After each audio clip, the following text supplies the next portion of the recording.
Hello, everyone. Welcome to our Head Start lesson planning and early learning outcome framework training. My name is Rashay Russell. I'm the Head Start Education Manager at Easter Seals. Um, so this webinar was actually offered live 2 weeks ago, and we recorded it. I did have to re-record it due to the sound quality of the video was very low. So this is the re-recording. But thank you so much to my teachers that participated in the first live webinar. So let's get started for today. Our agenda topics, we will be covering today for our training. Upon completion of the training today, I want teachers to be aware of teaching and learning curriculum and assessment as far as in the performance standards, in addition to screening and family engagement. We'll go over also implement and plan with the early learning outcome framework and the teaching strategies objective for development and learning that we use every day in our practice. Define the difference between curriculum and assessment, and go through actually putting a lesson plan in my teaching strategies. And then lastly, understanding the Easter Seals Head Start lesson plan outcome framework. So as you guys can see today, we actually do have a very busy day for today. Um, so let's dive in. So for the performance standards, every site should have received a copy of actually a case of blue books, which is called the Head Start Program Performance Standards. These were released in September 2016, which is actually on the first page of the books. These are the updated performance standards. If your site did not receive a copy of this, we have provided many paper copies from the internet, and you can also go to the eClick website, ECLKC, to access the performance standards as well as the Head Start Early Learning Outcome Framework books, which we're going to talk about a lot today. And this book was actually provided with at the same time that the cases of performance standards were. They sent out the colorful book. It's colorful. It has pink, teal, lime green, purple, blue, and tan and brown on it. And it has some great pictures, some great interactions. A teacher holding a baby, a teacher interacting with some children as they're writing, and then two toddlers engaging with each other playing with Lego blocks. So this book is very important, and it is for ages birth to 5. It comes up throughout the performance standards multiple times, but both documents are available on eClick. So we are going to go through 4 performance standards today. 1302.1, the teaching and the learning environment, which is on page 26 through 28 in the blue book of performance standards. Pages 28 through 29, curricula, 1302.32. 1302.33, child screenings and assessment. This is on page 30 through 31. And then 1302.34, parent and family engagement in education and child development services. So the performance standards that we're diving in, it starts on page 26. One thing, if you notice, all of them are under 1302, which is the program operations section of the performance standards. Education and child development program services is in subpart C. And the main purpose of this section is just really to make sure that we are, as a Head Start program, being accountable. We understand that we are responsible to provide high quality early education and child development services for all children in our program, and in a holistic way that includes the child's family.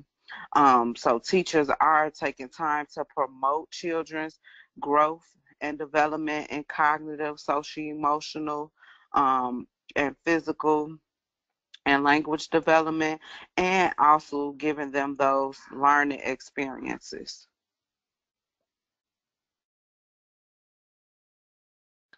and that we are making sure that we're providing children with experiences to learn literacy, math, science, social studies, making sure that they have an opportunity to learn about creative arts, approaches to learning.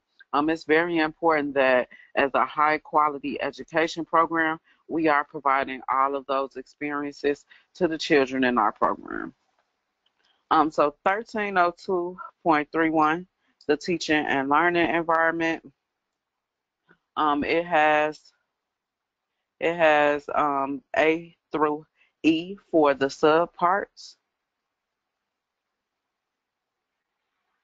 Can you see? I'm trying to see if you guys could see the pointer. It has A through E for the subparts. The first part is teaching and learning environment. So ensuring that we are making sure as a center-based program,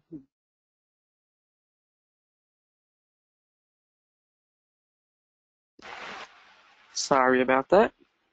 That we are making sure that us as staff are providing responsive care to the children that we have in our classrooms. So we know the children in our classrooms and we teach them to their needs, abilities, and their interests. We make sure that we have those relationships with the family to know what's going on with the child, and we understand where the child is at as far as their development and learning. Making sure that we are using that HSELOF book. So the HSELOF is the short term for the Head Start Early Learning Outcome Framework. So we're using that book so we understand children's development, knowing where the progressions are across each goal and domain throughout the HSELOF book. So having that understanding of the materials and using those materials to implement a quality teaching and a quality learning environment, and really making sure that we also are investing in our own professional development. The next part of teaching and learning environment is B. So teaching practices. It's very important that we are being nurturing to our students, providing that responsive care and having those positive interactions with the students, because our interactions at this time could affect their learning throughout the year. So making sure that we are interacting with them and also giving them time to interact with each other. Making sure that we provide an environment that fosters trust and that children feel emotionally secure in. They can be themselves. They can come to us when they need help.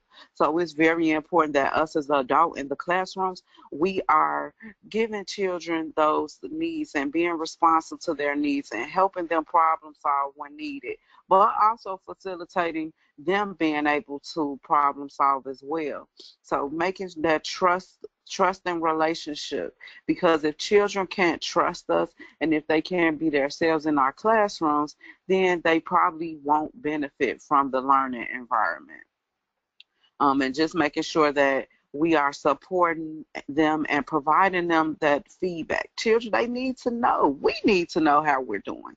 So providing them the feedback for learning, making sure that they understand what it is, the process. What are we doing today? Why are we doing this today?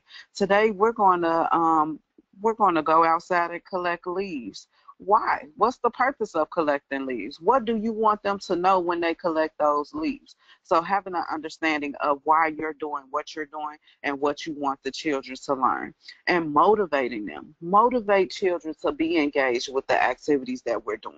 If we're just giving them the activities and not giving them any feedback, not encouraging them, sometimes the children may not even go to that activity. They may just want to play all day. And as we know, play engages learning as well. However, sometimes we really want children to work on specific activities that we know that they need for their, they need further practicing. But how are we as the teacher motivating them to participate? And how are we supporting them when they are? So we as the teacher have to support students' engagement, and we have to motivate them to want to continue learning. Because as we know, when we try new things, it won't happen overnight. It is something that we have to keep trying in a consistent pattern, and so we can start seeing those results. And then also making sure that we have organized activities. So we are taking time to plan activities where our children are going to work on those developmental areas and learn those learning skills. So thinking about all of those things when we are making our plan is very important when you think about teaching practices. Implementation of high quality early learning experiences are responsive to and build upon each child's individual pattern of development. So using what we have, planning what we know about children, and then individualizing for them, which is great to move into that next point of integrating that child assessment data. So using what we know, what we observed, and we put in teaching strategies, using that to plan for the child as an individual or plan for group experiences of children that might be at that same level. Or maybe you're doing a peer activity where you group a child, one child that's strong with that skill and a child that may not be as strong with that skill, and you want them to work together on it. So being intentional, that's intentional planning when you think about that, when you are creating your activities and lesson plans. And then including developmentally appropriate learning experiences among areas of language, literacy, social emotional development, math, science, social studies, creative arts, and physical developments. All of these are focus are all of these areas are addressed in their Head Start Early Learning Outcome Framework, and we'll talk more about that. For our dual language learners, are we respecting our children that's coming into our classrooms as English language learners who might have a different home language at their home, and they're coming into a classroom where English is spoken? How are we incorporating their home language? Are we respecting our students' culture? Everyone's culture is different. Are we asking parents about things, special days that they celebrate, what's important to them? And are we using that information that they tell us and incorporating it into our classroom planning? So this is very important that's why it's so important that you review the All About Me that's completed when children are enrolled into our program. That sheet is telling you about the child's likes, their dislikes. It's telling you about where they're at as far as their self-help skills. And it asks the parent the question, what holidays do you celebrate? What holidays don't you want your child exposed to? And when are you able to come volunteer in our classroom? All of those things are very important when we're thinking about respecting and incorporating students' languages and their culture. And right here, really making sure that we are aware that we want children to learn English, but we want them to learn to talk English, but we also want them to learn and develop in their home language as well. And on the flip side of that, that English language acquisition, we want them to be able to understand both English and their home language. That's why it's so important. Best practice is that a adult works in the classroom that speaks the home language. However, if not, what are you as the teacher doing to get that child's home language experience in your classroom? I used to work in a classroom that was mixed with Hispanic children and African American children. And it was important to me that we gave parents the opportunity to read books on recordings. We had books in different languages. We used to connect with our office staff member who was bilingual. She would come and read or do activities with our children in Spanish only. So we have to be creative when thinking, how can we incorporate dual language learners into our planning and making sure that we are respecting children's first language and incorporating it into our classroom as well as their culture. So what are we doing to do that? That's why another thing is very important, the labels.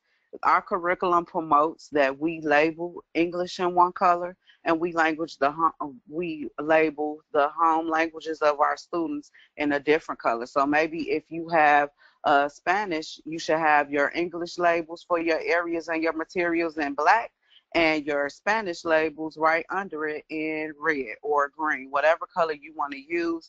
It's just very important that we make sure that we are having those literacy environments, that we have our materials labeled and our areas labeled in both our English and the home language that may be represented in our classroom.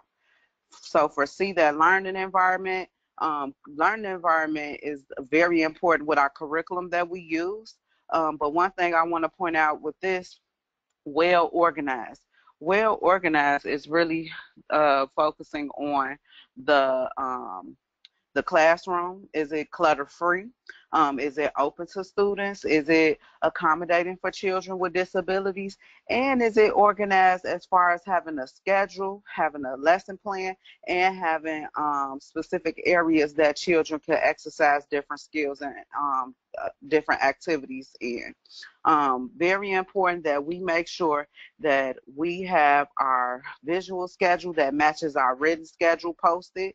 The children are able to, we should refer to it quite often so children could start thinking about it and using it in their own way and referring to it when they need to.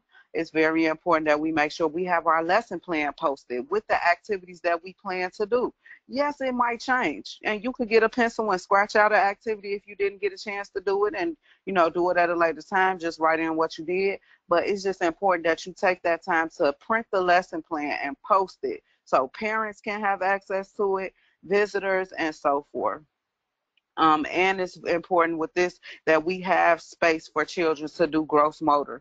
A lot of the time, this is on our outdoor play lots. However, we should have an area inside our building because sometimes we know weather isn't permitting to go outside. So do you have a gross motor room, a classroom that's not being used right now that you can go in and play with gross motor materials? Or do you just use your large rug and you make sure that it's a safe environment for children to get into gross motor play? So what are we doing to make sure that we are providing those experiences for children to have choice, play, exploration, and experiments among a variety of learning, sensory, and motor experiences? So this is very important when thinking about the learning environment.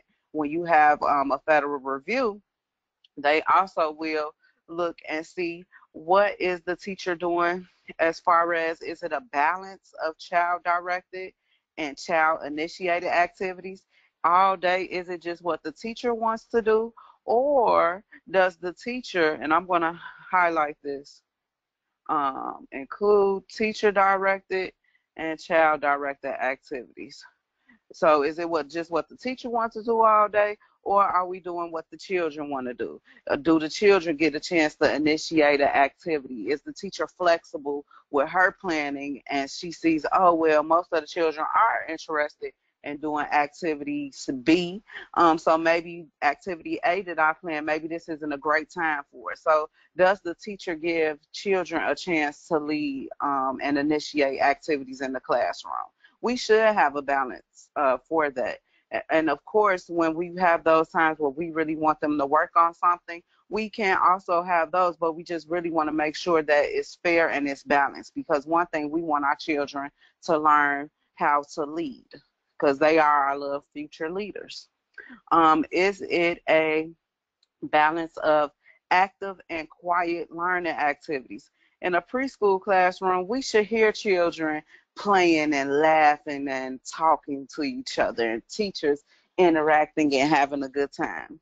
Yes, we'll probably have to remind them of as far as voice levels, but children, our classroom should not be quiet. We don't want to hear a pin drop in a preschool classroom. Maybe during nap time. I take that back. Nap time, if all your children sleep, then it is a quiet time.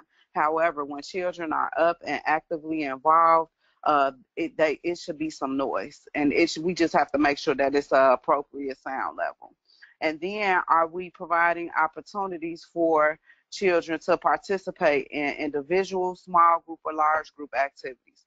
So individual activity may be maybe a child is working on letter strings, and they wanted to go to the writing center, and they're working individually, and the teacher just checks on them a few times while they're over there. A small group activity, maybe a teacher is trying to work with children on quantitating, counting bears. So working with children, probably two to four to a group, and observing and assessing what the children are able to do on their own. Still being aware of what's going on in the classroom with the other children, but really focusing and getting great snapshots on what the children are able to do. Those are your small group activities. And then your large group, that's your morning meeting, your group reflection times, your times where you're coming together as a large group to talk about the study that you're learning, or read a book, or dance to a song. So those are your large group experiences. It's just important to make sure that we plan them consistently throughout the day, so our children can know when those experiences are coming up. Next, materials and support for learning. So do you have developmentally appropriate materials in your classroom for the children to have access to learn and develop in the areas they need to? Do you have puzzles? Do you have games? Do you have blocks? Do you have writing materials? Do you have manipulatives?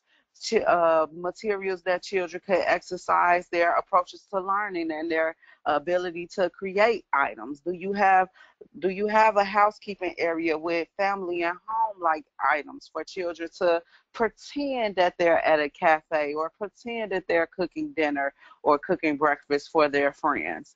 Is those materials available in your classroom? Are the children using them, and are they appropriate? That's very important. We got to make sure that for Head Start, materials have to be for 36 months and up to 5 years old. If it's 6 and up, that means that our Head Start children should not have it. And if it's for children 12 months, depending on if we have a child in our classroom that maybe we have a child with a disability and they really benefit from that item, but we wouldn't have our older children playing with it that couldn't benefit from it, because that item will probably get broken when you think about it.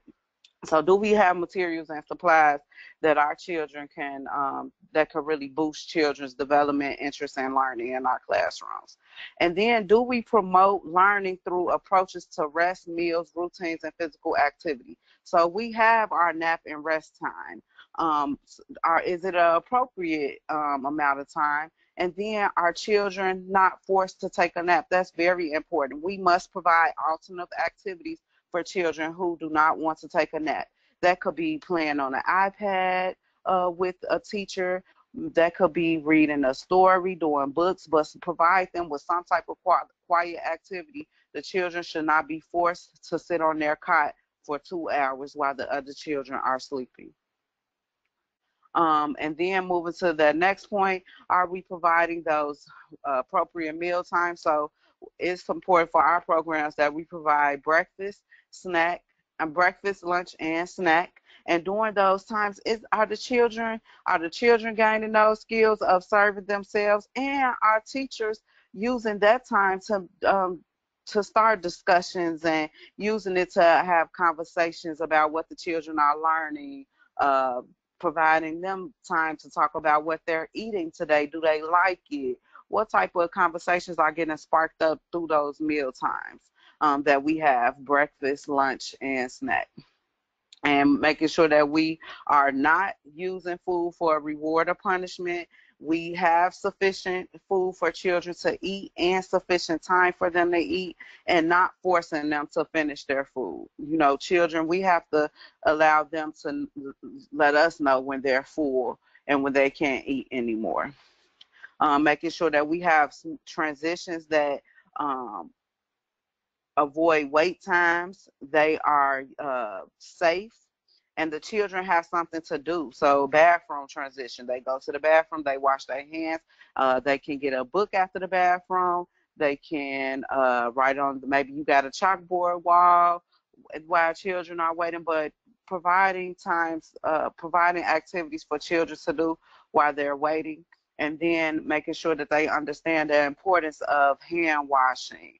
The importance if you blow your nose, you got to wash your hands after you're done. And lastly, making sure that the children have physical activity to move. Children need to move around, and physical activity should not be a punishment. Children, anytime I really, anytime children sit too long, they should be able to get up and move. So we got to be creative when we're teaching, and sometimes teach it differently. Maybe if you're teaching numbers, instead of using your bears, maybe allow children to jump to represent those numbers, but teaching it in a way that they can still have that physical activity. So that's 1302.31. Let me see, I'm trying to get rid of this highlighter so I can click to the next one. And next we're on 1302.32, curricula. So making sure, and then we got to delete our drawings, okay. Making sure that we implement a developmentally appropriate and research-based curriculum. And it's great because creative curriculum is already, teacher strategies have already did all the research for creative curriculum. And all of this is on Teacher Strategies website.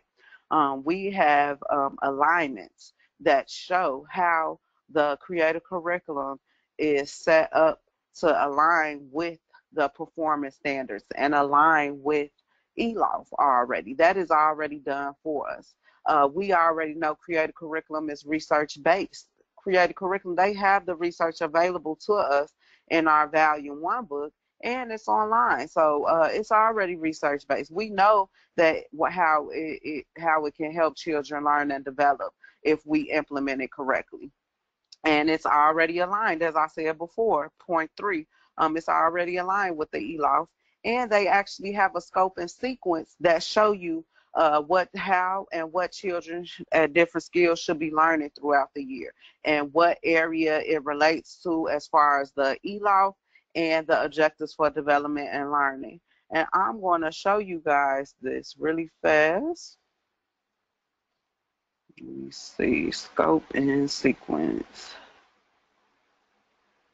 So this is a example of the scope and sequence for children. It breaks it up for our green color band children and our 4 to 5-year-olds, our children going to kindergarten.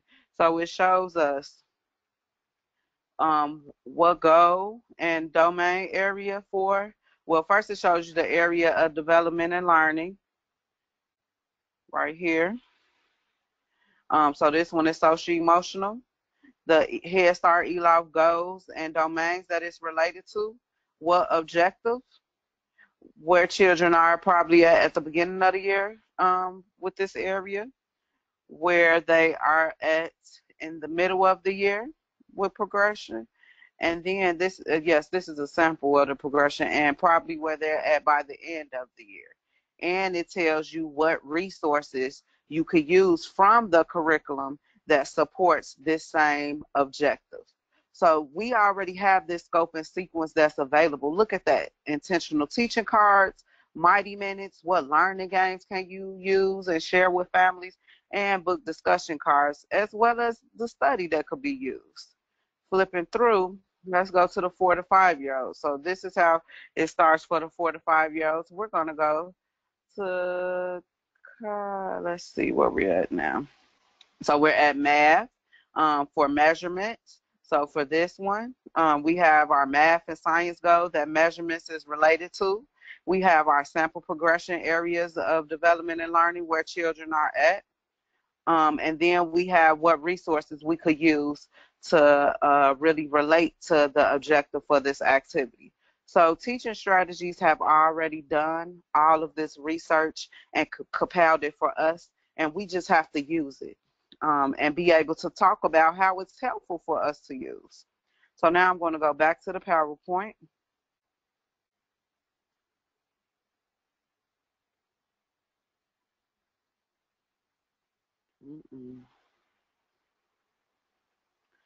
So we just talked about that scope of sequence that shows us, that includes plans and materials for learning experiences based on developmental progressions in how children learn.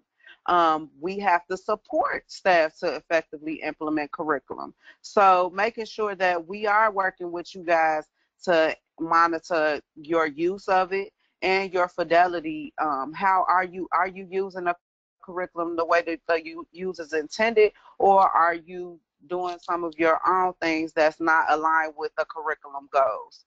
We have to make sure that we provide support, feedback, and supervision for your continuous growth with using the curriculum. And we have our beautiful instructional coaches that help with this every week when they provide their lesson plan feedback and their classroom observation feedback monthly. And then also we have trainings and professional development. So we have trainings that we can offer you all, and then you all have access to my teaching strategies trainings that really focus on the use of the curriculum or the use of the assessment system. So you guys have those opportunities to support your training and professional development.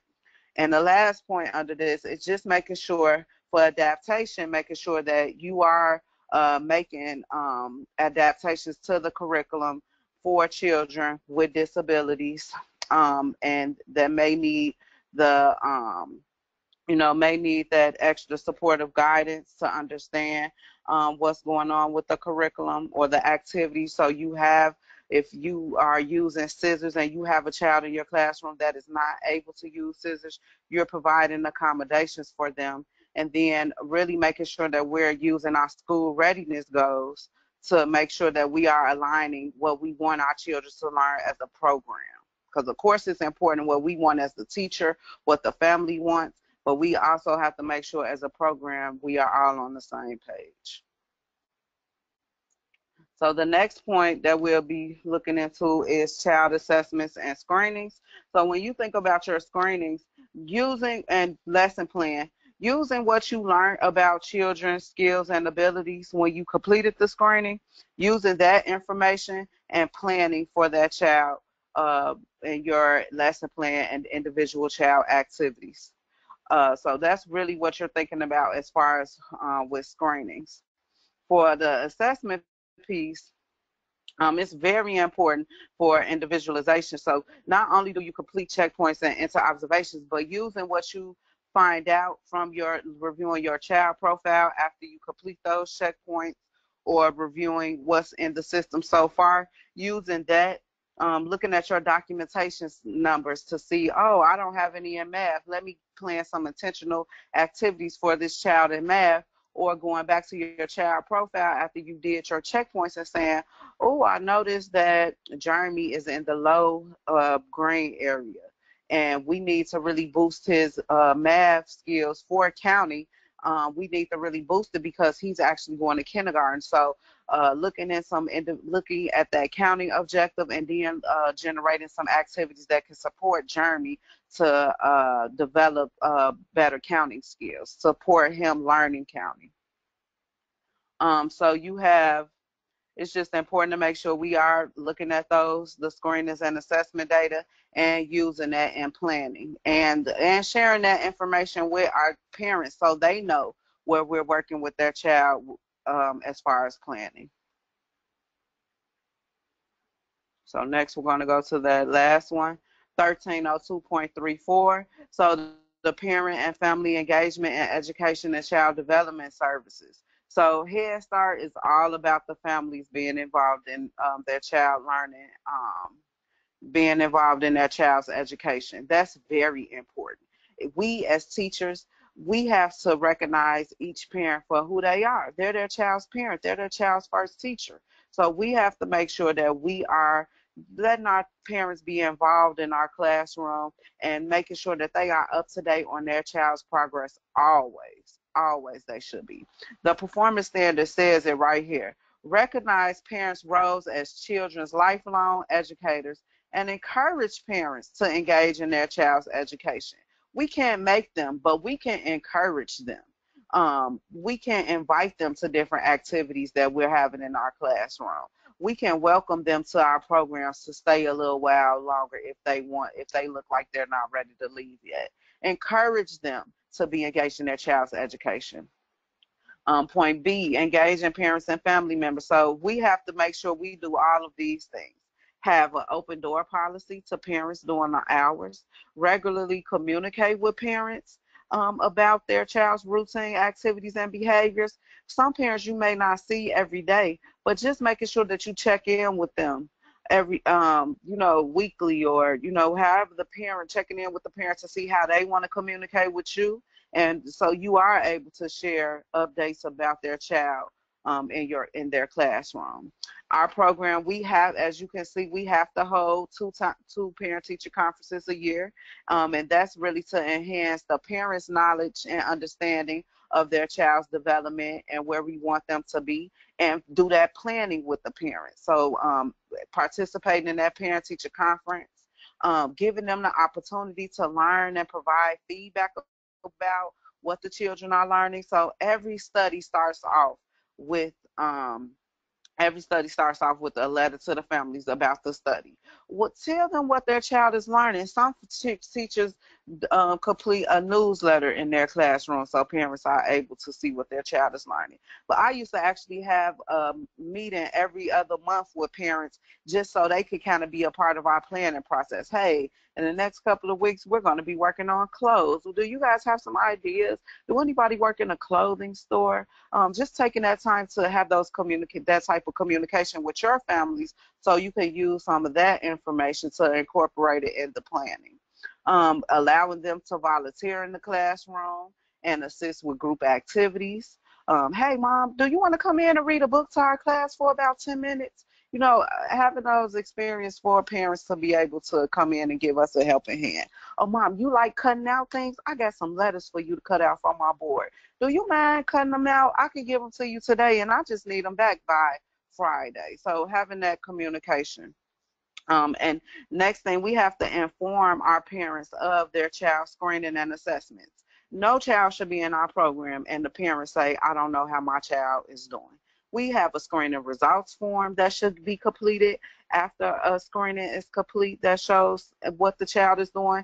We should document the scoring on the sheet, go through the screening with the parent, talk about some recommended activities if there are any, and then the teacher and the parent sign off on that form. And that should be happening consistently throughout the year whenever we have screenings. And then our assessments, we should always be talking to parents because one thing, it's very important to know what parents want their child to learn, and then updating them and seeing what they think, how their child got that skill yet, or do we have to keep working on it. The next thing, teachers right here, very important. So conduct 2 home visits per program year for each family, including one before the program begins. This is a performance in the performance standards because it's very important that we see the child in the home environment because it shows you a different side of the child and a different side of the family.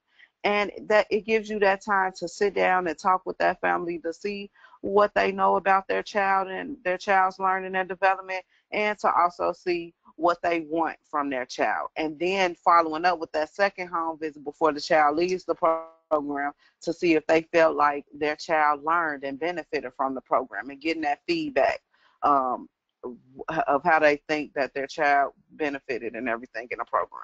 So the home visits, it's not that part, the home visits and the parent-teacher conferences, it can't go away. It's in the performance standards. We have to do it, and we should really want to do it because that's the time to really connect with that child's parent formally and really sit down and discuss what we know about that child and what's going on for that child and where are they at now.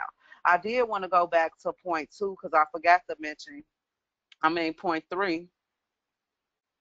No, point 2. I forgot to mention our family contact sheets. We should be documenting at least 1 contact a month on our family contact sheet.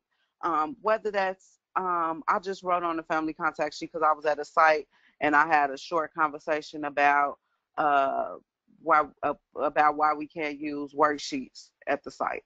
And I just had to explain to the parent that, worksheets aren't developmentally appropriate. However, we are teaching children those same concepts just with the materials in the classroom.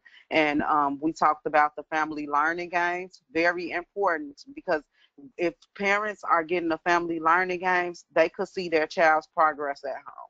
They won't feel like they don't know what their child is learning in our program, or they don't have anything to do with their child at home.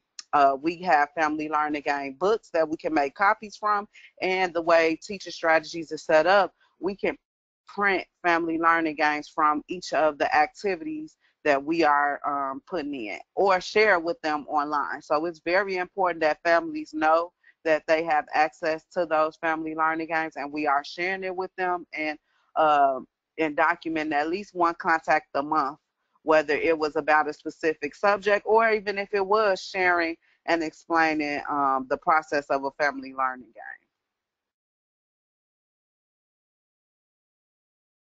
And another point I actually wanted to point out from point four, which are studies. When I was a teacher, I used to have a quick, easy project for our parents to do at home with their child related to their study. I actually, one of my friends, her child's classroom just a couple of weeks ago, they finished up the closed study in February, and they moved to reduce, recycle, and reuse study. And it was so cute. Last week, they invited the families for a family engagement activity. They asked them to recycle some items at home that they could make their child clothes. So they invited the families to come to the classroom. They gave them tape, glue, and so the family member and their child worked on creating. A lot of people did like dresses, hats, shirts. They worked on creating that outfit for the child out the materials, and of course the teachers had more materials, but out materials like boxes, newspaper, that type of thing. And then when they were done, the children got to do like a fashion show and walk down the hallway showing off their recycled clothes that their parent made for them. So what ways can we be creative and think outside the box for our families to be involved in activities? And you should do activities like that for all studies. Tree study, just giving them a sheet of construction paper and saying, hey, mom, when you get a chance, can you guys make a tree at home? You working on the building study. Dad, can you take your child on a walk in the neighborhood and maybe have your child pick out a building to talk about so they can share with the classroom? So giving the families an opportunity like that so they can feel connected with what the classroom is working on. So I know the performance standards can be long and drawn out, but it's just very important that we understand that it's our responsibility to know these performance standards.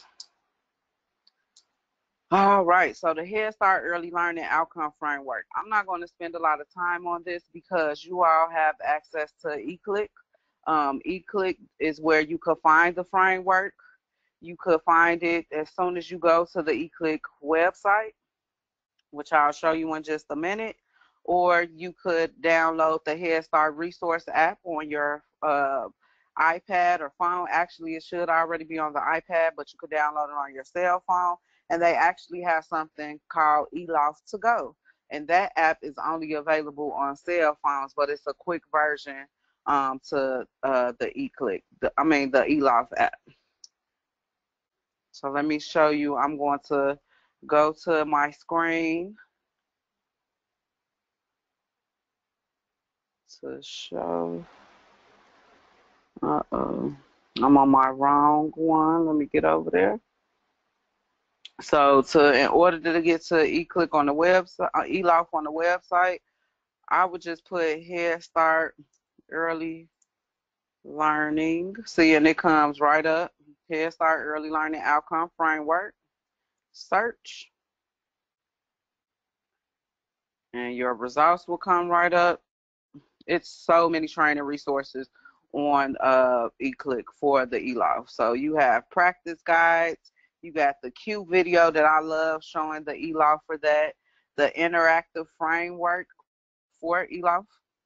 And you just have all of these resources that you can go to explore HSELOF. But the HSELOF interactive framework is great. This is a tool that if you use this, you won't need the book as much. You click on the area. So for Head Start, we will go to the preschool domains. These are the preschool domains right here. And whichever area you're working on, you would just click on, and then the subdomains will come up. You can click on the subdomain. So this is under approaches to learning. Say for instance, if I want to go to the subdomain of creativity, now it gives us the goals for this area. So child expresses creativity in thinking and communication. And you can see the developmental progressions for the typical developmental progressions for children 36 to 48 months or 48 to 60 months, and where we want the children to be by the time they are going to kindergarten. So this is an interactive version of the framework. Let me go back to the PowerPoint.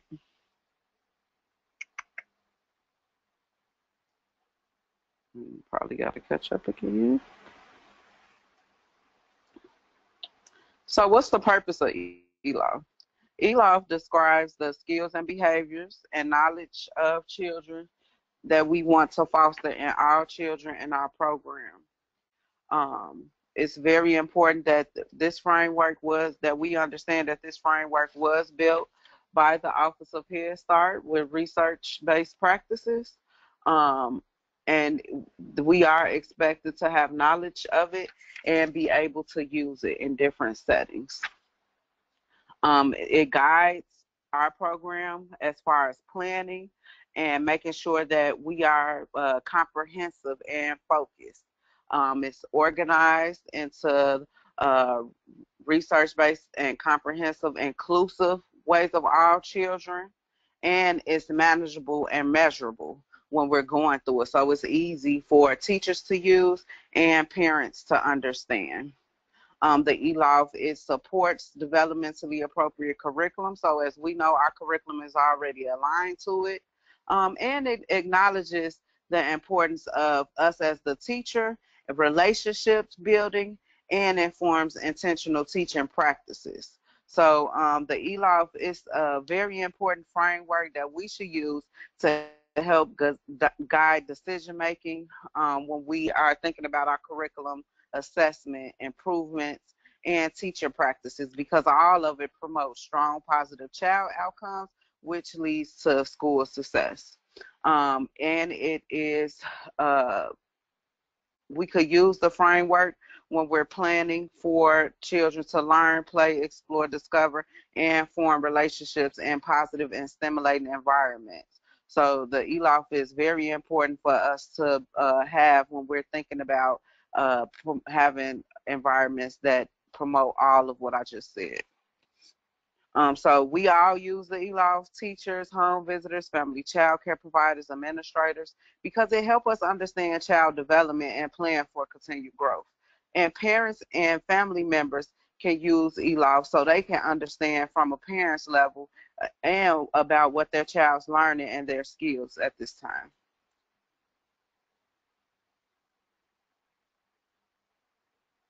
The framework is set up around its guiding principles. So the first one is each child is unique and can succeed. Number two, learning occurs within the context of relationships. Number three, families and children are first and most important caregivers. Four, children learn best when they're emotionally and physically safe and secure. Five, areas of development are integrated and children learn many concepts and skills at the same time. So we don't look at everything individual. We don't say, okay, this is a social emotional activity only. This is a math activity only. We integrate our objectives and goals throughout all our learning activities. So one activity can relate to cognitive as well as it can relate to social emotional, math, language, and so forth. Teaching must be intentional and focused on how children learn and grow. And then every child has diverse strengths, which includes their family's culture, background, language, and beliefs. And we understand that, respect that, and consider it when we are planning. Infants and toddler teachers, the framework can be used for our early Head Start babies.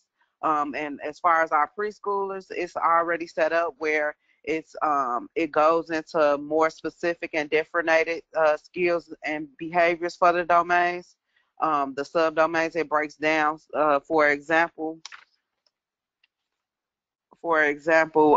under language and literacy, central domain for preschoolers is broken down to language and communication and literacy. So it's more specific when you think about children that's in the preschool years, and it's divided into those two age groups as I showed you earlier.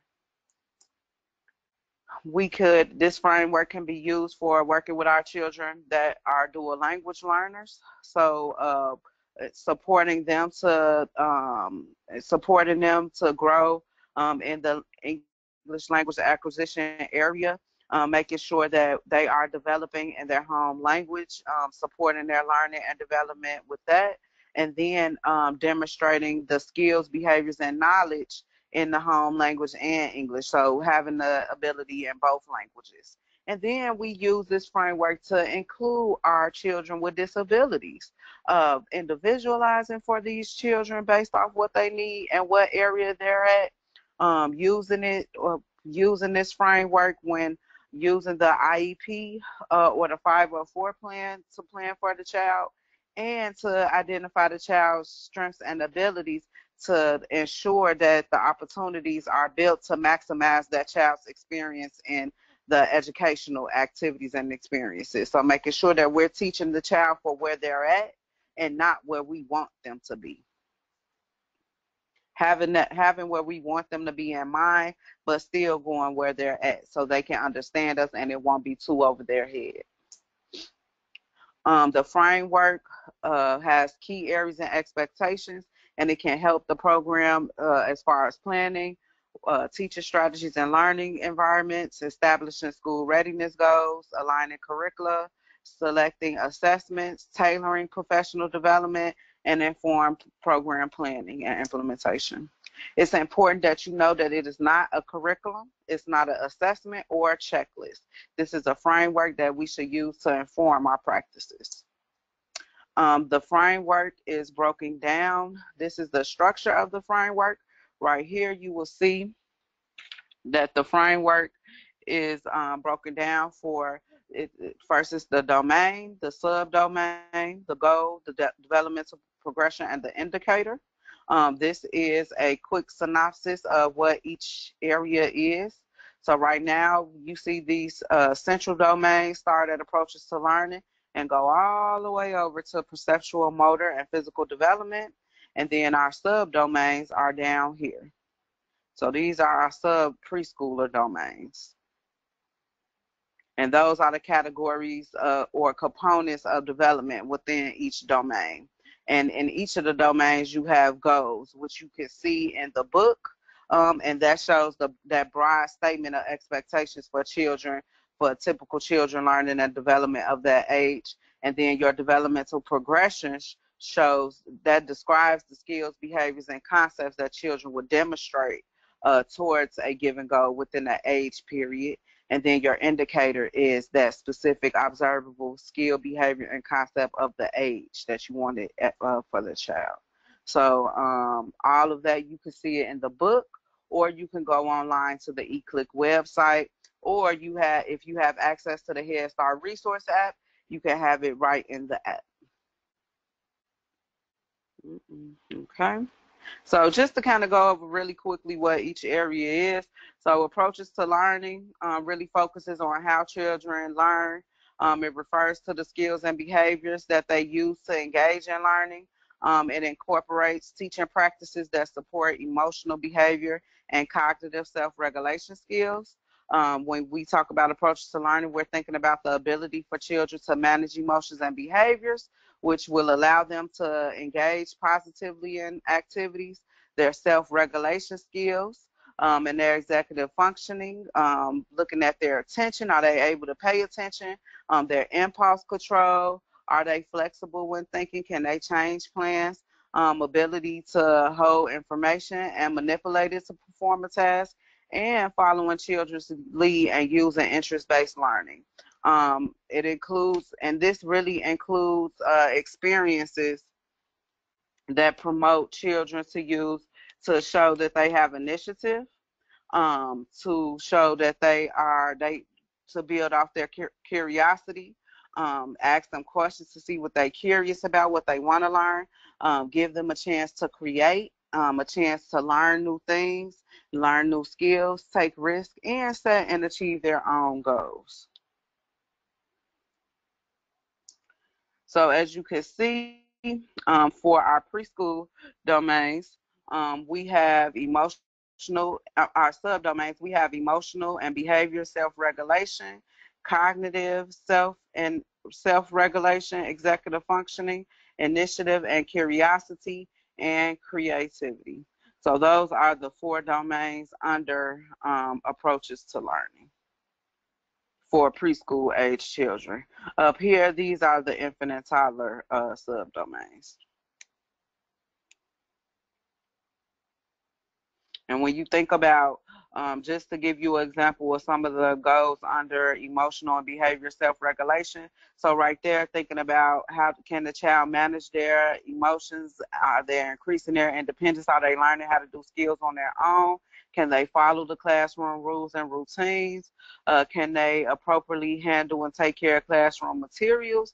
And can they manage action, words, and behaviors with increasing independence? So those are the things that we're looking at. Those are the goals when we're looking at under that area.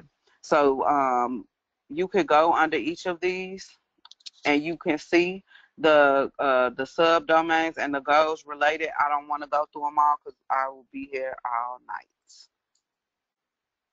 So now we're going to go to social emotional development. So this area really is looking at, you know, the child's ability to create and sustain meaningful relationships with the teacher and the children in the classroom.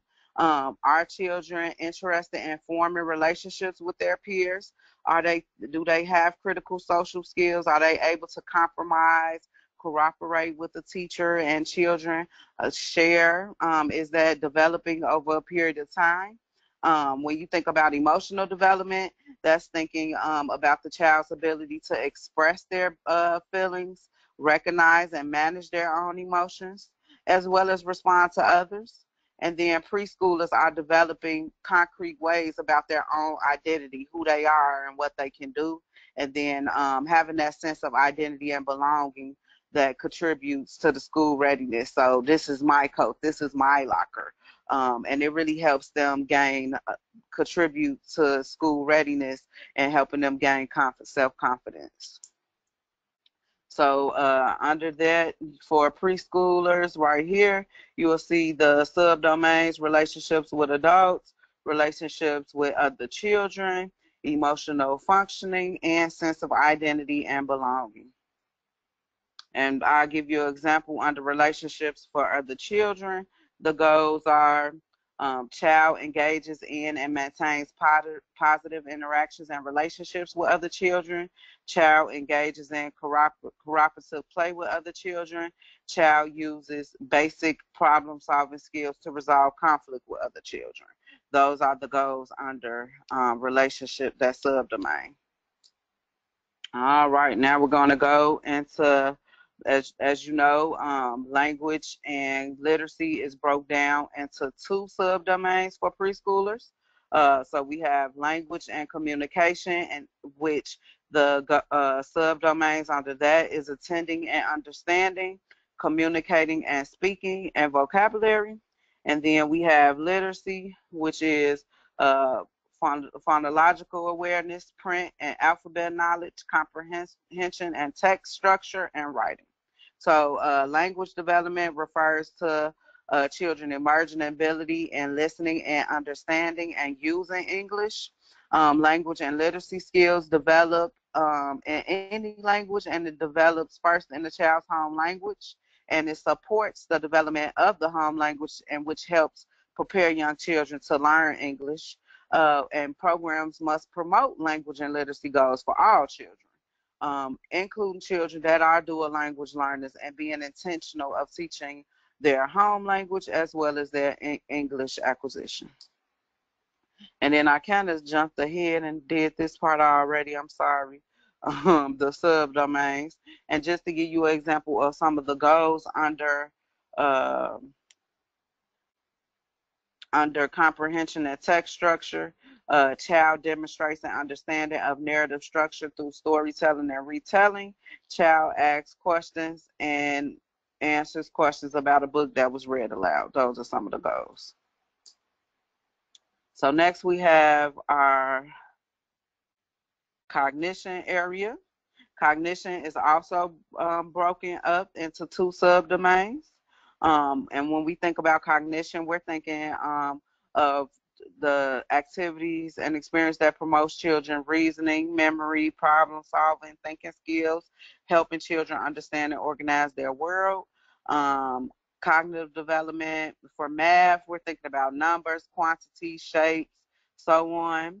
And then science, so developing scientific knowledge about life science, physical science, or earth and space science, and giving the time to make and analyze observations that show how things work, science tools.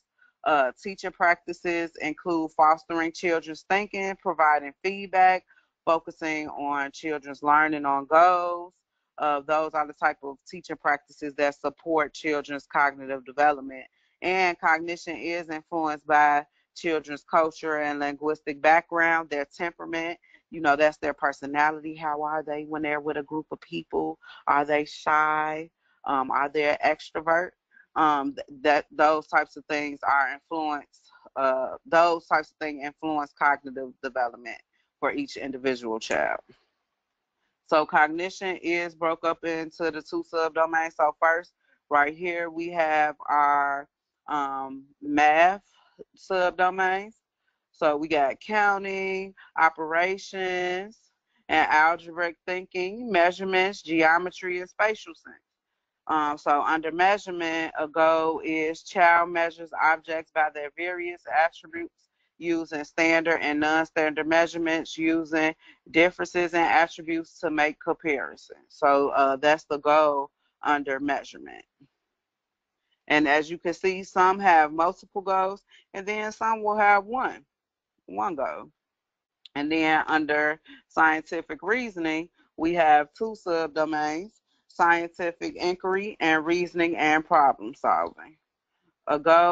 Some goals under reasoning and problem solving will be child asks questions, gather information, and makes predictions. Child plans and conducts investigations and experiments. Child analyzes results, draws conclusions, and communicate results. So providing experiences that promote children to do these goals. And then our last domain area is perceptual motor and physical development. This area actually has a lot in it, even though it's the last one. It is packed. This area is the foundation to children learning in all areas, because when you think about it, children have to be healthy in order to learn, and it supports them to fully explore and function in our classrooms. It represents four elements: perception, gross motor, fine motor, health, safety, and nutrition. Perception refers to children's use of their senses to gather and understand information and respond to the world around them. Motor skills support children in fully exploring their environment and interacting with people. So they're small muscles. Um, and when you think about that, that's usually in your hands and feet. And then gross motor refers to the whole body using larger muscles, such as those in the arms and legs. Children's physical well-being depends on a number of factors, including their knowledge and use of safe and healthy behaviors and routines. For preschoolers, that will be more coordinated, like adding adding toothpaste to their toothbrush. Then the development of gross motor skills enables children to explore their environment and experiment with different ways of moving. And then as children develop more coordinated and complex, larger muscle movements, they're able to participate in a variety of physical activities. So under perceptual motor, our subdomains is gross motor, fine motor, health, safety, and nutrition. And under health and safety nutrition, some goals are: child demonstrates personal hygiene and self-care skills. Child develops knowledge and skills that promote nutritious food choices and eating habits. And child demonstrates knowledge of personal safety practices and routines. All right, so that's the ELOF. I didn't want to spend a lot of time on it because, as I said, you guys have that at your fingertips. Either use your ELOF book, your ELOF copy, or access it online on the eClick website, ECLKC, and you could just search Head Start Early Learning Outcome Framework, and it'll usually pop right up. You could watch recorded trainings and webinars on eClick, and you could explore that the interactive website that actually has a lot of resources related to each of the learning environments. Each of the learning areas. So now we're going to move into curriculum and assessment. I know I've talked you guys ear off, but as I said, this training actually does have a lot of information, and it's just very important we give it out. Before I go into curriculum and assessment, I do want to show you guys some great resources that you can find on ELOF. So for math, it's very important that we are providing children with, appropriate skills and abilities. So using our curriculum materials for what we want them to learn, but also using the resources that the Office of Head Start has provided for us. So this I actually got off the interactive ELOF.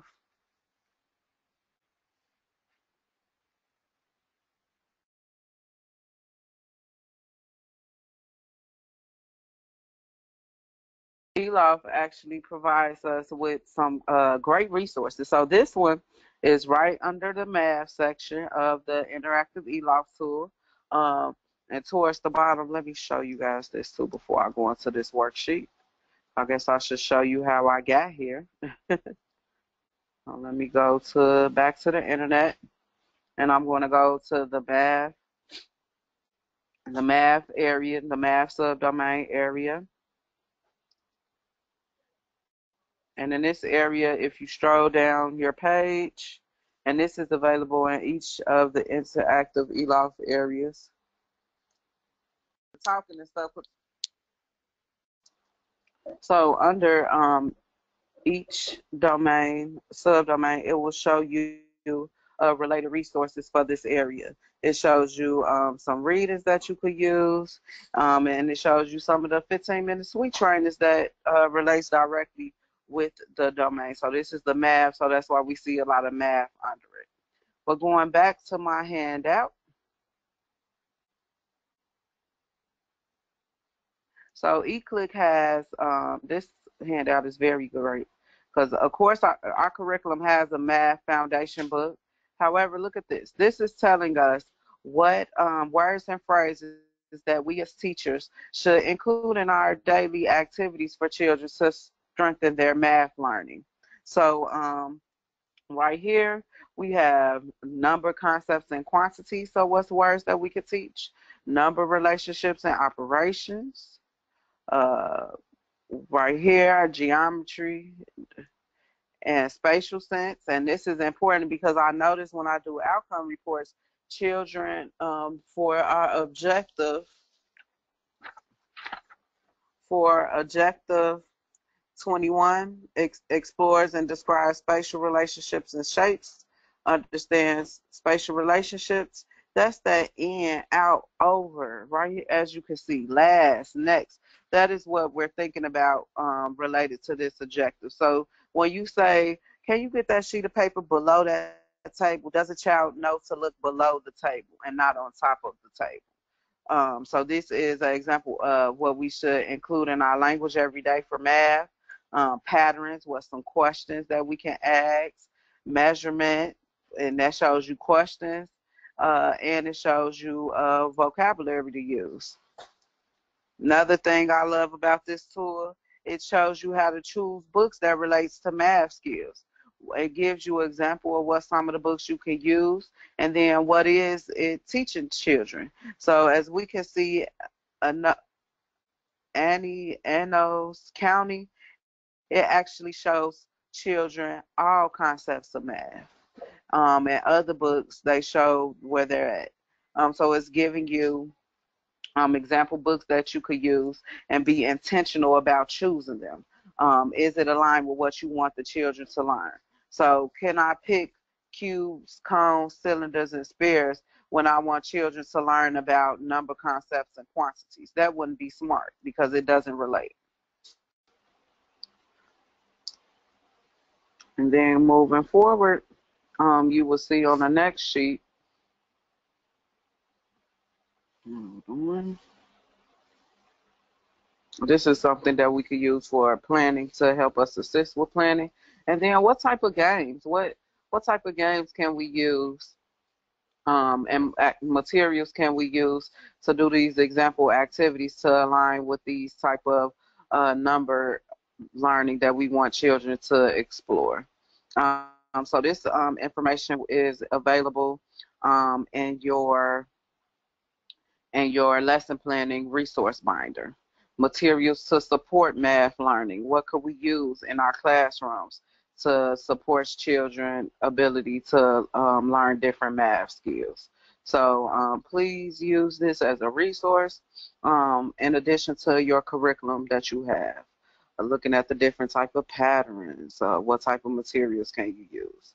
And what type of songs and music can you use? And what type of math skill is each related to?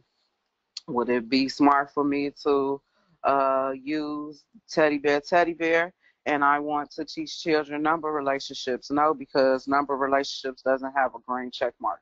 So it's pretty easy to read and understand. So this is a great resource to use when thinking about math.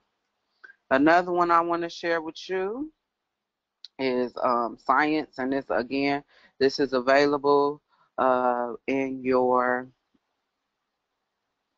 it's available in your lesson plan resource binder. So using scientific method. So this is a way, a procedure to help children investigate their word and acquire new knowledge. So remember when you learned the scientific process in school? Well, now this is starting to teach it at a young age, teaching it to 3 to 4 year olds, teaching them the process of question using the scientific method to investigate what's going on, asking questions, observing, predicting, experimenting, and then discussing it. So all of these resources are available in your Head Start lesson plan resource binder. I will check with our coaches to make sure that all of our classroom have one by now. Just a few disability examples that are available as well. Um, so making activities simple, making it simplifying the complicated task and breaking it down into small parts. And it just gives you this example of opening bread. So changing those steps so it can accommodate a child that may not be able to do it in the regular way that it should be, reducing the number of steps and finishing with success. So that's just an example. A different way to have curriculum modifications, which is the providing adult support.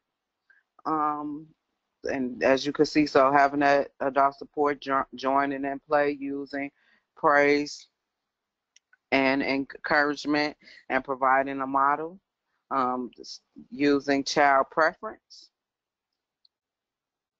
So making small changes to engage their interests. So integrating a favorite object using a favorite activity or involving a favorite person. These are some tips about working with children with disabilities. How might you adjust your teaching with disabilities based on outgoing child assessment data? So looking at how the child is doing, what to do if they're not making the progress, and what change should you make, and how are you teaching it? If the child is making progress, continue on what you've been doing, and if the goal is accomplished, moving on to something that's more challenging. So these are some great resources that you want to use. Look at this, your curriculum modifications for environmental supports. So making those changes to increase children. So right here, your physical adjustments, changing the location, taking it away, social adjustments, So these are great resources to use. So I will make sure that all classrooms have their Head Start early learning, their Head Start lesson planning book, materials adaptations. How are you making sure that all children could use the materials that you have and adapting it to their skills and needs? So this is some great resources, and even telling you when you should modify. And as you can see, this is an overview of those 8 different types of modifications that we make for children to include all children in classroom activities. So please use this. Look at that peer support, encouraging it, modeling it, and helping each other when needed. So these are great resources. So we will make sure that it gets out there.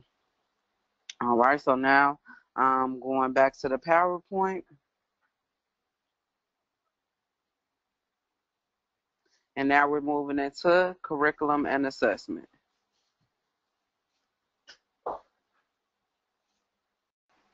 All right, so this can be a tricky area for some children.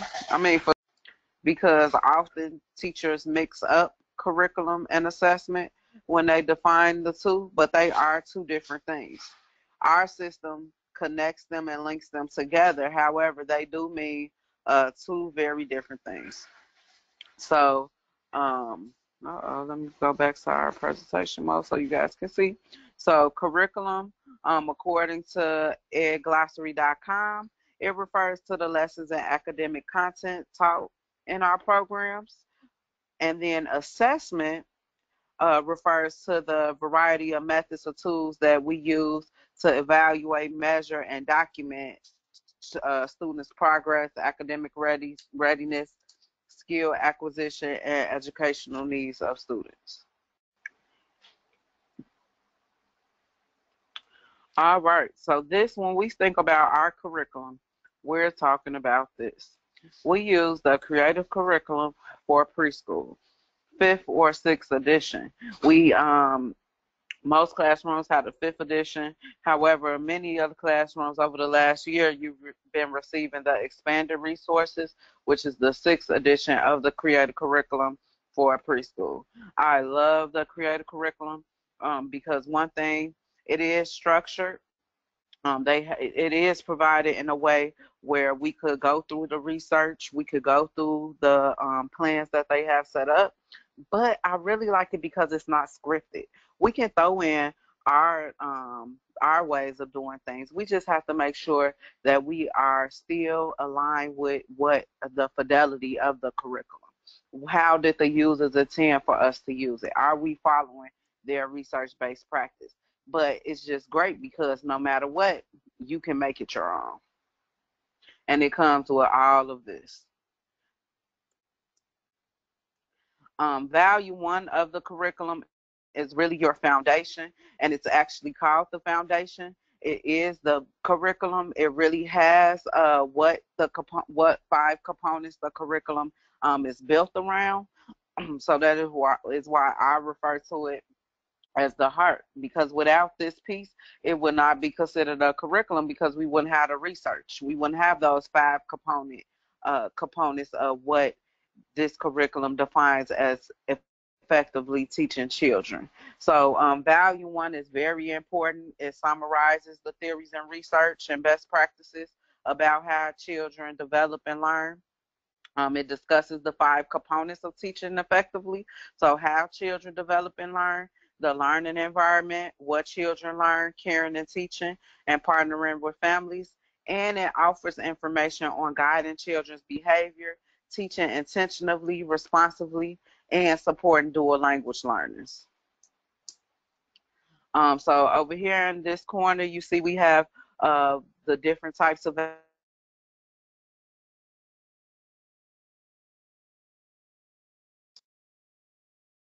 our volumes show these are our books. So in your 5th edition, you have 5 volumes. In your 6th edition, you have 6 volumes.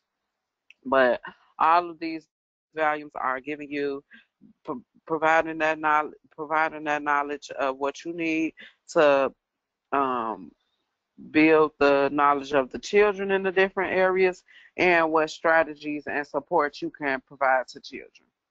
So your interest area book goes through the different interest areas that we should have in the classrooms and materials that we should have to support children's development and learning with them. Your literacy and math shows you the research-based strategies uh, and skills that you should teach in these areas. This is a new book, The Science and Technology, Social Studies, and the Arts, which show you what you can do as a teacher to build children's skills in this area. And then your objectives for development and learning, which complements teacher strategies, which really breaks down each objective area of development and each domain closely and give you the benchmarks to what children should be learning in those areas. So using those books, and it also gives you strategies that directly relate to whatever area, objective, and domain that was selected. So if you have for um, Objective 15 demonstrates phonological awareness, and then you want to do uh, A, notice and discriminates rhyme. You would go there, and then you could flip on the back page of that, and it'll actually give you research-based strategies to support children learning in this area. So these books should not just collect dust on shelves or not be used for space holders. We should use them to develop our knowledge as educators. And and I'm sorry, I don't know if I said that we're going over our curriculum resources.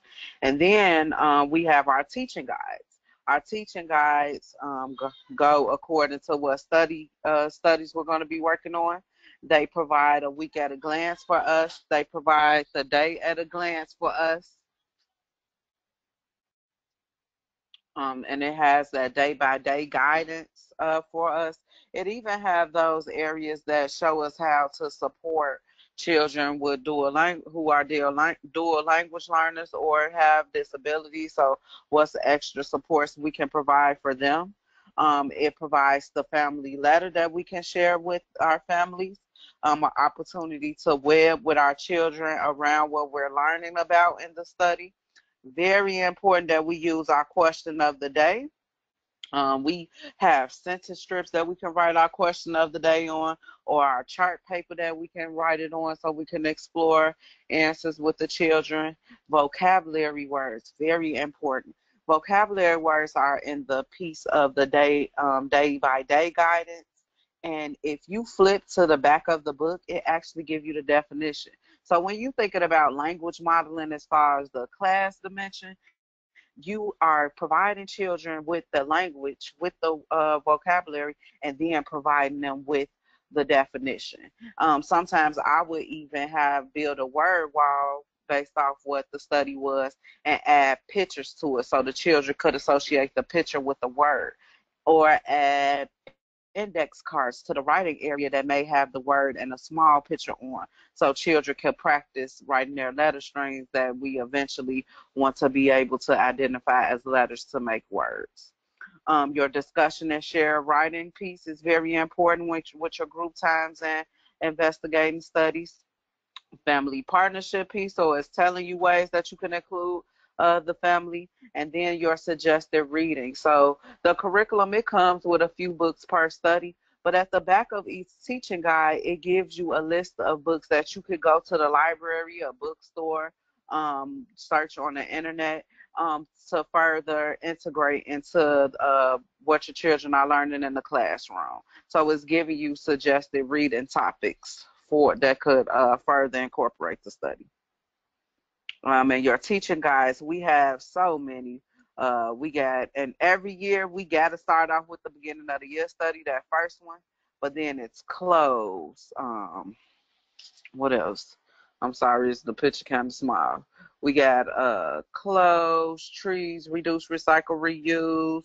We have pets, buildings, signs, getting ready for kindergarten, which we do at the end of every school year, boxes, the exercise study, sand, bread, and so music making, and I could just go on and on. So I think it's about 15 studies, and the way that we should approach those studies, me as a teacher, because the children should have a choice, I used to pick like 4 studies and then have the children vote on which one they wanted to do.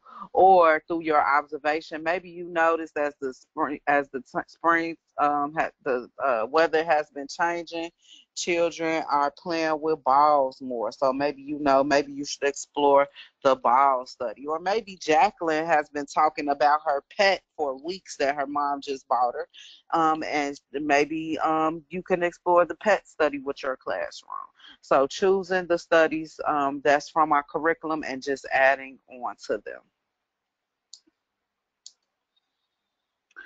The studies, they allow us a period of chance to explore an in-depth topic over a period of time. And these studies are concrete. The children are interested to them, they're relevant, and they are something that children will come and interact with or see on a daily basis. Dinosaurs is not a study because children can't go outside and see a dinosaur. However, you should have dinosaurs in your science area, and you should talk about and which allows children to play with dinosaurs, and you can have different conversations about dinosaurs. So that's why we don't make studies about dinosaurs and rainbows, but we can add them to what our children are learning. Studies are flexible depending on children. We start a study. If children are interested, say for instance, you're doing a bread study and it's week 3 and you just notice every time you bring up bread, the children are like not interested. They're rolling their eyes. Then maybe it's time to close out that study, see what they learned, and now let's see what study we're going to explore next time. So the children, the study, we do have flexibility when we're talking about studies. The studies begin, and we should begin with what questions the children have. So that's why uh, introducing the study topic to the children and saying, okay, we're going to, you guys voted on clothes. What are some things that you know about clothes? What are some things you want to know about clothes? And then having a reflective conversation at the end of the study and saying, what are some things that you learned about clothes? What questions do you have about clothes? What do you want to explore? It should begin with the children's answer and provide them ways to investigate and find the answers themselves. The study should encourage deeper learning about the topic. It should be meaningful and accessible. And it should offer children a chance to explore, discover, and have hands-on learning. Most of the time, studies last for about 5 to 8 weeks. The reason why we don't use what aren't studies. The reason why we don't use themes, so what studies are not is a theme. A theme is what you're going to do every week. So we're going to have this week, my theme is butterflies. Next week, my theme is rainbows. The week after is going to be Easter. Studies aren't that. They're abstract. We don't want studies. Studies are concrete topics. Themes are abstract. They're quick. They're, the children, they will forget about them because you move from one to the next. A study, they have that period of time to explore. And studies are focused on skills integrated and not just one skill at a time that a thing can be. And then the studies are connected to one another. We're still bringing up a study that we did a couple of weeks ago. I just gave that example when I talked about the classroom that did the reduce, recycle, reuse clothes activity with the parents because they did the clothes study previously, and now they were talking about recycling. Uh-oh, skipped our daily resources. We love our daily resources. How do I go back? Okay. So using your daily resources, you have your intentional teaching cards, which relate to intentional teaching. They are great for our small group activities and individual activities. We have our progressions on the intentional teaching card that could guide us to teaching children at different levels. and we have the guidance of how to set up the activity and the materials on the intentional teaching card. They are fun, they're adaptable activities, and they're for every child in our program, regardless of their skills, needs, and abilities. Our Mighty Minutes, we should be using them. We should be using them. They help reduce those wait times. They help make learning present throughout the day, and make everything a teachable moment. Just because we're lining up going outside doesn't mean that we don't have room for teaching. And they're great for in between times and transition times. It helps to make it a learning activity, and our curriculum provides us with that clip where we can have easy access to it. Book discussion cards give us 3 different book discussions to have. I hope we know that we should read books more than one time, so it gives us 3 different types of questions to ask children, as well as vocabulary words, and looking at the books from a social emotional perspective. The curriculum provides books, which provides opportunities to gain knowledge and promote learning. And then, most of all, the curriculum and its resources is aligned with ELOF. So now we're just going to talk about our assessment piece, because the assessment comes up in planning a lot. As you see, this is our color band. This is our band of progressions right here. And we are really talking about these children right here, our preschool 3 class and pre-K 4 class. So the assessment tool we use is Teacher Strategies Go. So yes, we go to My Teacher Strategies. However, when you log in, we go to assessment when we want to assess children, or we can go through our lesson plan, which we'll talk about in a little while. Our assessment is ongoing, and it is embedded throughout our curriculum, and is based on progressions of development and learning for skills, knowledge, and abilities, and it's individualized per child. So all children, we know that some of our 3-year-olds may be back here at a 1 to 2-year-old level if they have a disability. And our curriculum provides us with resources to teach the children at those different levels. Um, and we know sometimes we may have that 4-year-old that might be up here on the kindergarten or first grade level, and now we have to differentiate the activity to support them so they won't be bored in our activities.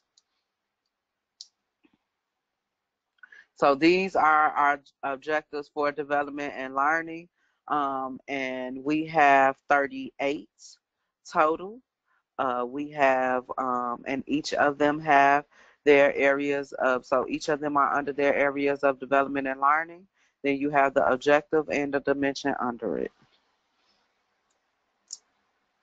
So teacher strategies allows us to use the assessment system online.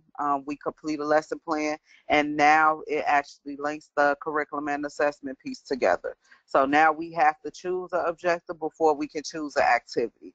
So that's making us be intentional, because we're thinking about what we want children to learn, and then we're seeing the different activities that we could use to get children to learn that. We enter observations and complete ongoing assessments. And after the periods, we should view that child outcome data and use what we know about each child and our classroom to plan for a classroom and individually.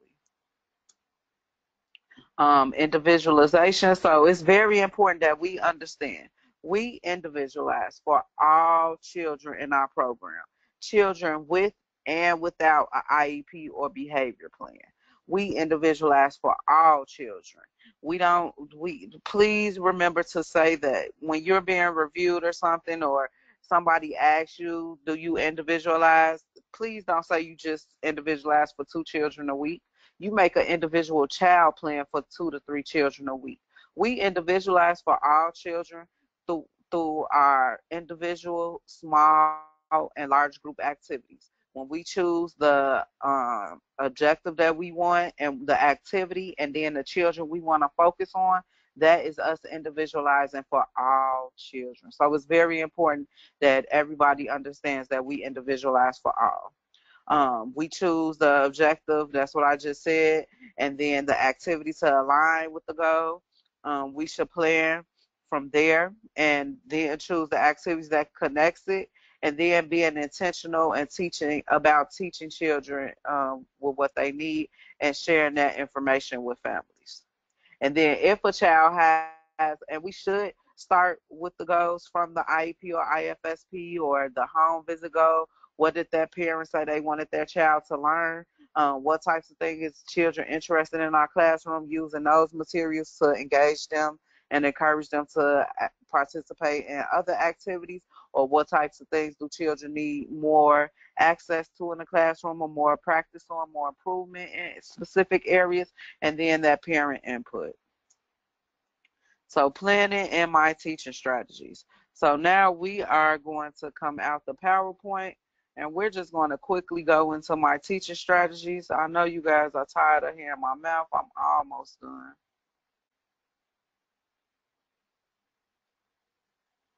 So now we're going to go to our login page from teaching strategies. And if you're smart, you can save it on your computer so you don't have to worry about it each time. We're going to go into our Teach tab.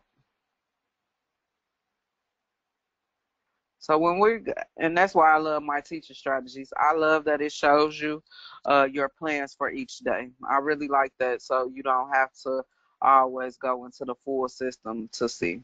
But in your Teach tab, that's where you go to complete the lesson plan. As you can see, it's already a study generated right here. It's very important as you learn this new website. It's very important that you take time to explore the question marks on each page that has how-to guides and also has videos that can show you how to do different things. How-to video teaching with intentional teaching experiences. So some of these issues you might have, you don't have to wait on your coach to show you. The system is already set up where it can support you with it.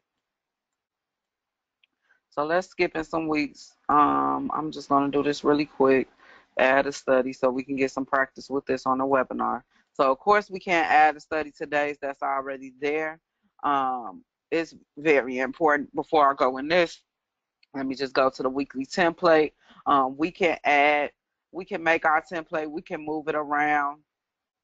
We can reorder it like this. I'm moving it around if we wanted to match our daily schedule. And then we can add times of the day that's not on here. So like right here, I already added toothbrushing, health and safety, nutrition. So I wouldn't have to add these on here every week. So you can add this and save your weekly template so you won't have to worry about it. All right, let's switch back to going to add a study. Do you wish to save them? Not today, but save them so save it when you do it so you won't have to change it again. So let's say I'm adding a study. I'm going to add it to the week of May 7th. Me and my children in my classroom have been doing a lot of talking about roads. So you just go to the study roads and confirm that you would like to add it to your week plans. Your month layout. And it's going to add everything from the teaching guide, the weekly guidance from the teaching guide. It's going to add it right into your lesson plan. And it can take a while. All right. And in order to start customizing it and making it your own lesson plan, you do have to click. At first, when we first started using this system, some teachers thought this was it, but no, we do have to click on it and go to the week view so we could add activities, delete them, or reorder them. Every study starts off with exploring the topic. So it starts off with those broad questions to ask children, those focus questions. And then you have, so in this day, you have your things to add to your choice time, because of course we still open all areas, but we are intentionally going to add books about roads and photos about roads to our library area. Your question of the day, what to ask the children. We should go in on vocabulary words. I don't have the road guide in front of me. I left it. You should double click. Uh-oh, what's going on with my computer?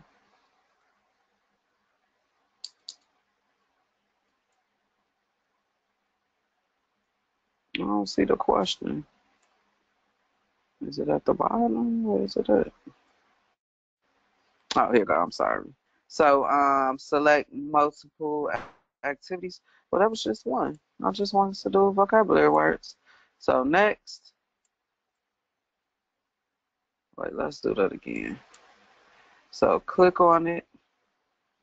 So vocabulary, next, custom, and then you could just put your vocabulary words. So we're doing roads. Let's do traffic lights. And you know that you could get your vocabulary words out your teaching guide, but I don't have one right now. And we're going to change this label to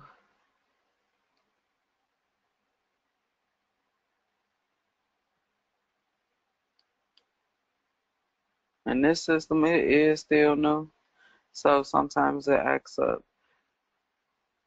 because this is not what I'm trying to do. Hold on just a second.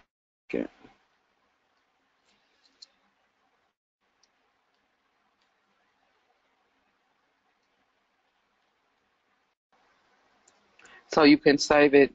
You just add the vocabulary word for this one. It's just traffic light, and then save. And then now, and if you want, you could go ahead and put your definition in the description, and now you can see the vocabulary word. So I'll just do it again since I was a little confused at first. You click on it, you go to next. This will be a custom activity.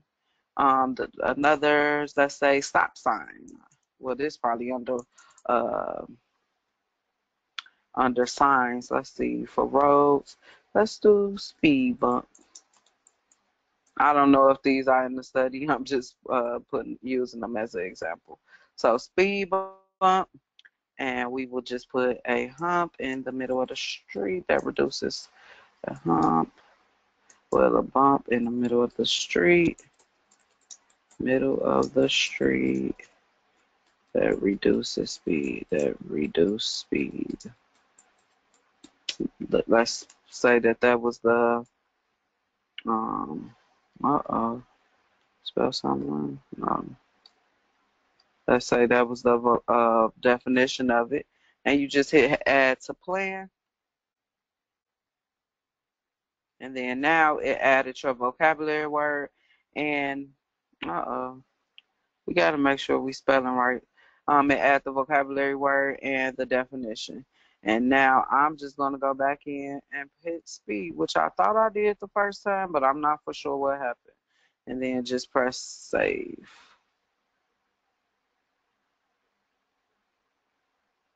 Uh-oh, so maybe because I'm using the internet Grammarly to correct it. Maybe that's why I wasn't saving.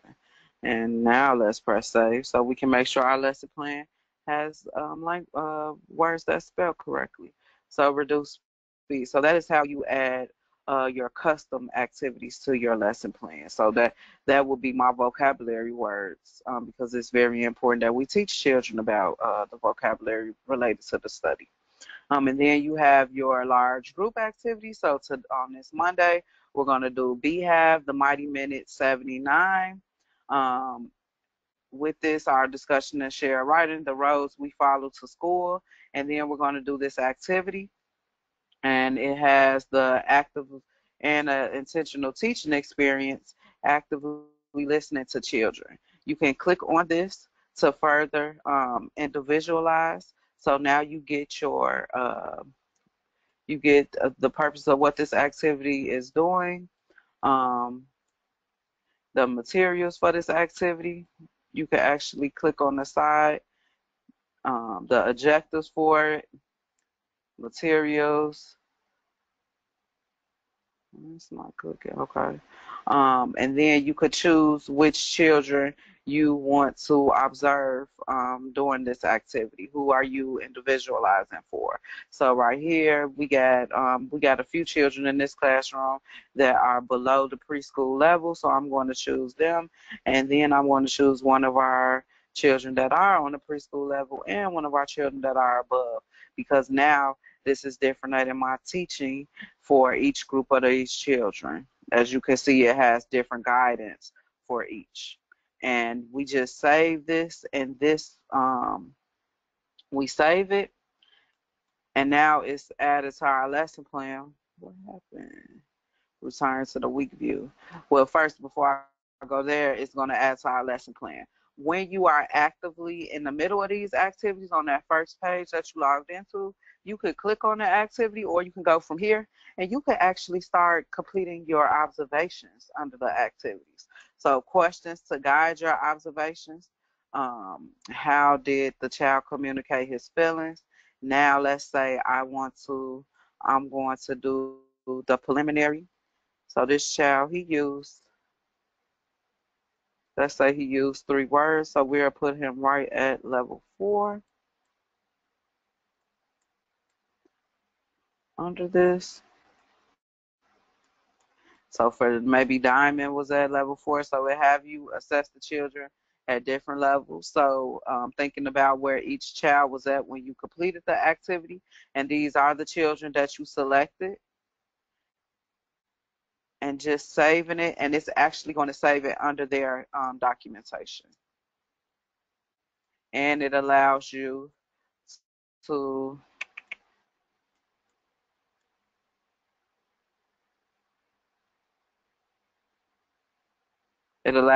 go to different ones. And as you can see now, it shows that you already saved your preliminary rating for each child. So you actually observed them complete the activity, and you went back to assess them on their progress. So going back to the lesson plan, and see on your lesson plan, it actually shows that you did it as well. So your read aloud. So usually your first week's read aloud is kind of broad. It's kind of telling you just to go to some of your books in the children's book selection. But then some of your days, it will have a specific book to read with an intentional teaching card, and it'll show you on day 2, read for day 2. That means use day 2 questions, or day 1, day 3, what to focus on. Your small group. If your lesson plan does not choose an intentional teaching option, then your lesson plan is incomplete. So your small group activities does have to be chosen, and you choose. And remember, we have to be intentional on why we want children to learn, what we want them to learn. So with this one, it gives us the 2 options for activities: Show Me 5 and Nursery Rhyme Count. Both are related to 20 Objective 20B quantifies, and they also are related to other objectives, because remember, we don't look at our objectives individually. We want to integrate them with each other. So you choose which activity you want to do. It allows you to look at what materials you will need. I don't know why it's so slow. What materials you need. What do you need to do to include all children? So really talking about children that may be on different levels or speak different languages. What's some questions you could use to guide your observations when the children are interacting and completing this activity, and then sharing it with families. How can you share this activity with family?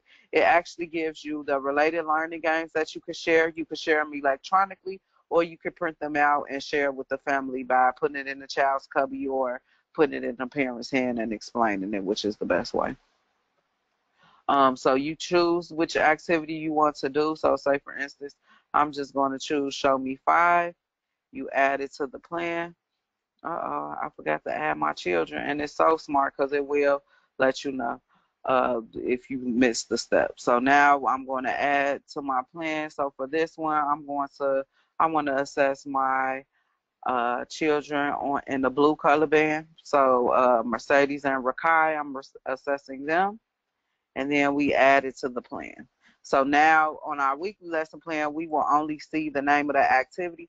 But if you look at your day-by-day guidance, you will actually see the children that you wanted to assess for that small group activity. So that's completing that. And then it has your Mighty Minutes, your outdoor experiences, and different ways you could include families. And we go in, we put, we know that our children brush teeth every day. What would you do for nutrition, and our social emotional. So this kind of brings me to our point to, oh, and when you, so you can print them. Now, if you print it to post, you print your first 2 pages. But if you're printing for your teaching guidance, you may want to print the whole lesson plan so you can have the intentional teaching cards and everything that will print with it. When we submit our lesson plans, we submit them to our site administrator and our coach online. You just go right in and submit. So now I'm just going to quickly go through the Easter Seals lesson plan requirements because I have talked enough.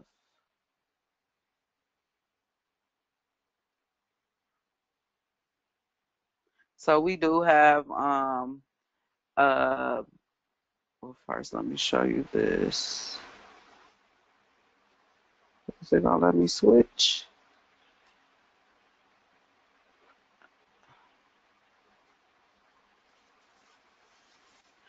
So Easter Seals does have a lesson plan policy, and this is the lesson plan policy. It's very informative, very detailed, talks about specific Head Start needs, talks about the different roles in the lesson plan process. So it's important to make sure that you all have access to that. And then we have our lesson plan guidance sheet. So I've said a lot of this already, but I'm just going to go through this. You could use this for, I will use it monthly to make sure that you have all your areas.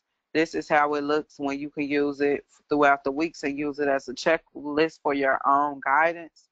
This is the justification sheet that give you examples. So your language, literacy, math, science, approaches to learning, social emotional, small motor, large motor, all of those are daily experiences, and they give you some descriptions of what you can use. One that we didn't talk about a lot, focus approaches to learning. What are some things that we could do? So when we ask the children to focus questions related to the studies, that's giving them a chance to exercise this skill. Time to imagine and explore. Uh, Using our intentional teaching cognitive experiences, depending on the objective relates to this. Using activities that focus on how children learn and develop skills and behaviors, and engage in activities that promote children to use initiative, curiosity. So providing those things with our planning and activities and experience for children. Social emotional, using your CSUFA resources, your social emotional intentional teaching cards, your Sesame Street resources, activities that promote children to develop social skills. Those are some examples. Small motor, looking at your providing experience such as writing, connecting, cutting, stacking, um, activities to use their hands and feet. Large motor, using um, providing children with physical activity to exercise their large motors. So allowing them to have music and movement, run, jump, skip, hop, balance, and ride a bike. Health and safety. We have to make sure we have 2 health and or safety activities a week. And they could be activities or discussions, but they have to promote students to learn about health and safety awareness. It have to be listed on your lesson plan. An example of this would be if me and my classroom was on roads. One example would be practice crossing the sidewalk and pretending it's a street.